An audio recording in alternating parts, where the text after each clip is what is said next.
dura mater. This cranial dura mater, it is the outermost covering, and it is the thick, tough, non-elastic,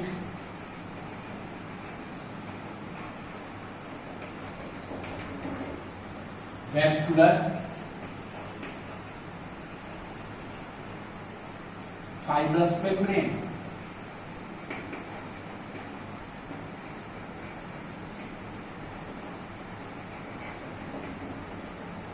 Fibrous membrane that covers the outermost surface of the skull, outermost surface of the brain, as well as the interior of this cranial cavity. This cranial dura mater is divided into the endosteal layer in the meningeal layer. This endosteal layer is also known as the endocranial layer.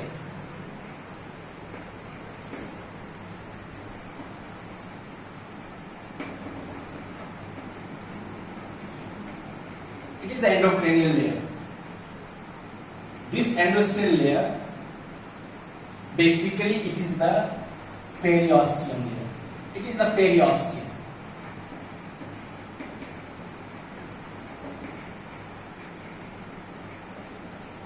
That lines the inner surface of the skull bone. This endosteal layer, green layers, it lines the inner surface of the skull bone. And this layer is continuous with the pericranium layer. This pericranium layer, it is the innermost layer of the skull, SCLP. This pericranium layer, it is the periosteum layer that lines the outer surface of the skull bone. So, this endocranium layer is continuous with this pericranium layers through the sutures and skull foramens.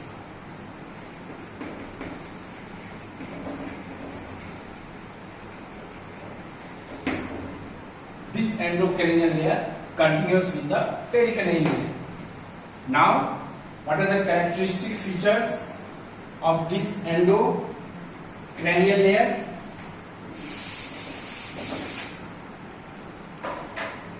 This endocranial layer is loosely attached to the vault of the skull by the vascular and the fibrous process.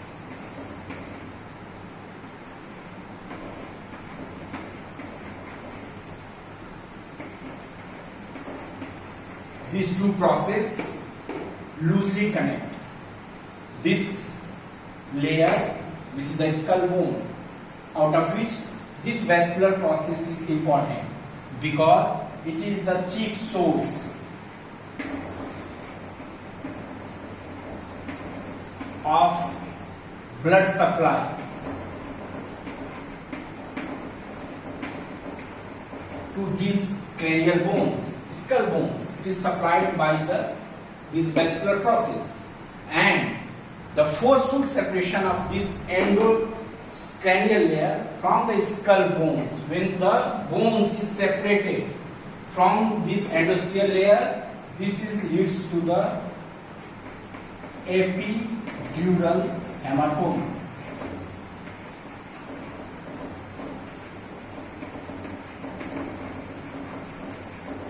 In this epidural hematoma, there is a chances of the rupture of the middle meningeal artery.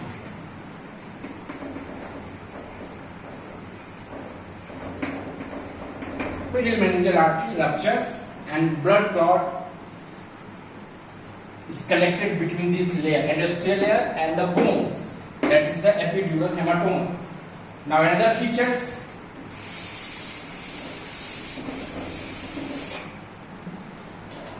This endosteal layer is continuous with the periosteum line.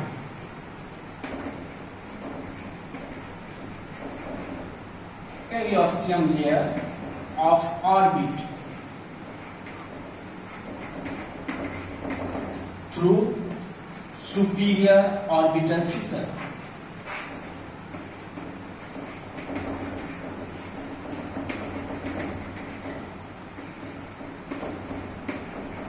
Through the superior orbital fissures, this layer is continuous with the periosteum layer of the orbit. Now, this layer, endosteal layer, is firmly adherent to the base of the skull. At the base of the skull,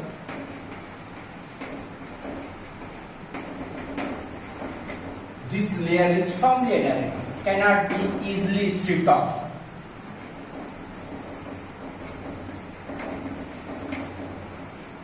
Firmly adherent with the base of the skull. Now the meningeal layer. This meningeal layer, it is the innermost layer of the cranial duramaters.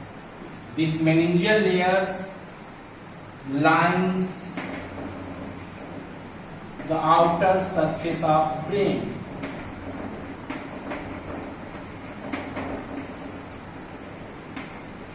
Means this layer is closely related with the brain compared to these endosteal layers. These two layers, endosteal and the meningeal layers, we see in this diagram, are firmly adherent to each other in the major place. These two layers are fused. They separated only the two regions. One, to enclose dural venous sinuses.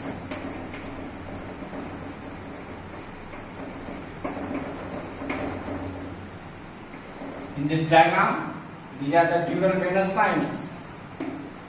We see these two layers are separated. Outer green layer, this is the endosteal, inner it is the meningeal layer, separate, and they enclose these three dural venous sinuses. And the second region, that is the reduplication.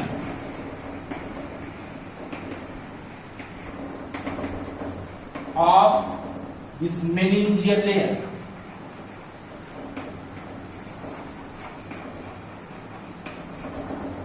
In this diagram, we are seeing this is the duplications of the meningeal layers, and this reduplication of the meningeal layers form the dural folds.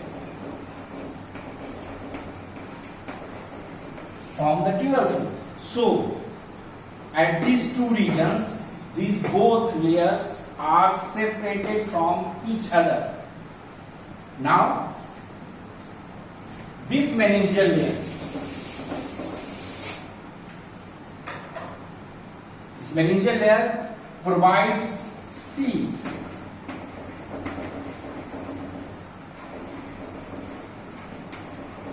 for intracranial part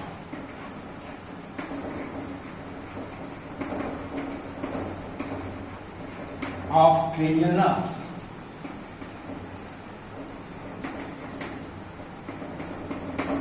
They provide the seat.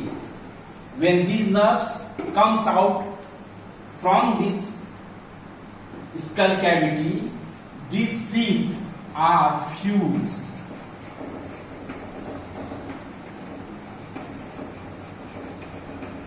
with their epinudium layer. Epinudium layer means the teeth which are provided by this layer in the cranial cavity are fused with the epinudium layer of the same nerve when it comes out from the skull through the foramens. In case of the optic nerve,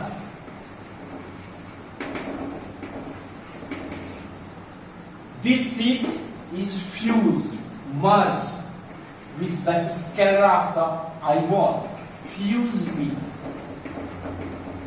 sclera of the eyeball.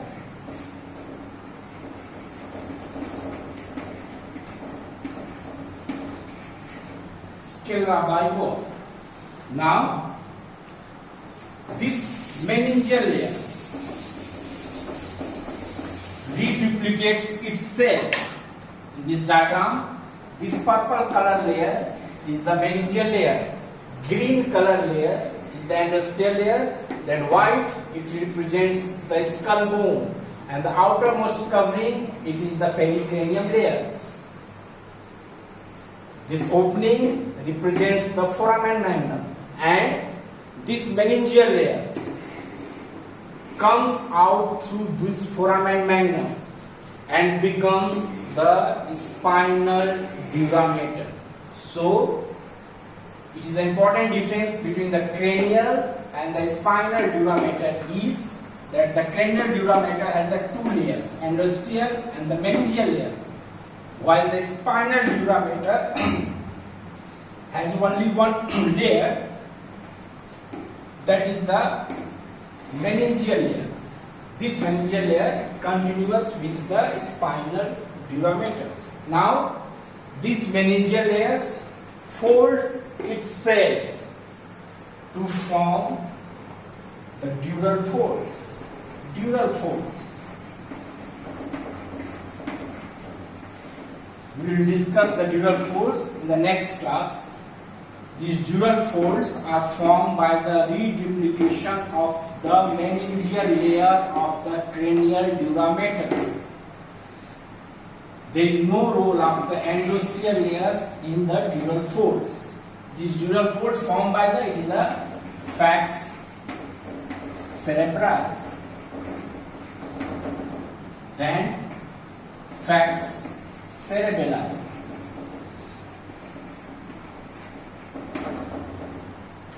then it is the tentorium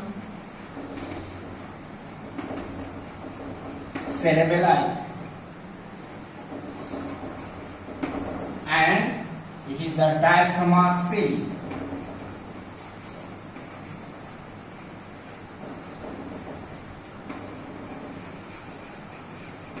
These are the four folds